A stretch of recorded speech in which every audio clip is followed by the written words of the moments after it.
আসন্ন লোকসভা নির্বাচনকে সামনে রেখে পূর্ব ত্রিপুরা আসনে বিজেপি দলের মনোনীত প্রার্থী মহারানী কৃতি সিং দেববর্মাকে বিপুল ভোটে জয়ী করার লক্ষ্যে কৈলাসহর বিজেপি মণ্ডলের উদ্যোগে বুধবার কৈলাসহর ঊনকোটি কলাক্ষেত্রে এক সাংগঠনিক বৈঠক অনুষ্ঠিত হয়।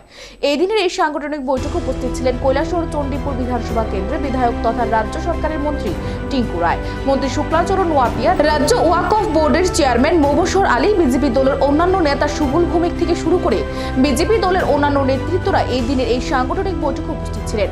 বক্তব্য রাখতে গিয়ে নেতৃত্বরা রাজ্য সরকার ও কেন্দ্র সরকারের বিভিন্ন উন্নয়নমূলক কাজকর্ম নিয়ে কথা বলেন। পাশাপাশি পূর্ব ত্রিপুরা আসনে বিজেপি দলের মনোনীত প্রার্থী মহারানী কৃতি সিং দেববর্মাকে বিপুল ভোটে জয়ী করার জন্য আহ্বান করে নেতৃত্বরা। এই দিনের এই সাংগঠনিক বৈঠকে দলীয় কর্মী সমর্থকদের উপস্থিতির হার ছিল লক্ষণীয়। প্রদীপ প্রজ্বলন করে উক্ত সাংগঠনিক বৈঠকের শুভ উদ্বোধন করেন মন্ত্রী টিঙ্কু রায়।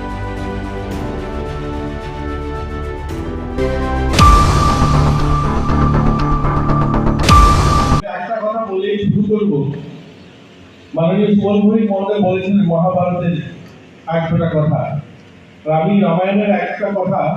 আপনারা সবাই জানেন সীতাহরণ যখন হয় আর সেটাকে উদ্ধার করার জন্য রাম বনবাসী ছিলেন, বন থেকে গিয়েছিলেন সেটাকে উদ্ধার করতে।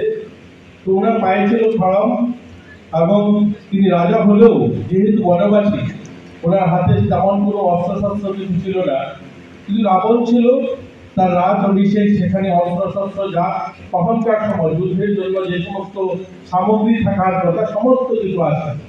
রামের সঙ্গে ছিল বানর সেনা, এই বানর সেনা এবং শূন্য হাতে কিছু গাছের ডালপালা এগুলি নিয়ে কিন্তু সীতাকে উদ্ধার করেছিল, কারণ তিনি ছিলেন নিষ্ঠার সঙ্গে সংকল্প নিয়েছিলেন ন্যায় প্রতিষ্ঠা করার জন্য।